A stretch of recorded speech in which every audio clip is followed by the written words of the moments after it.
السيدة زينب. تجمع ألوية أحفاد الرسول في دمشق وريفها لواء شهداء الجولان. ورشة إصلاح الأسلحة.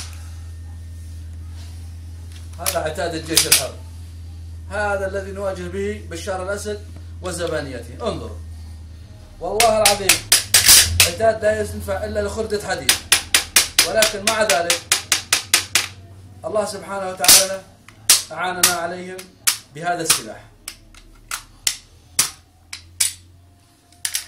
كل نصرنا هو من عند الله، ليس من عند أحد، ولا بعتادنا ولا بسلاحنا ولا بقوتنا.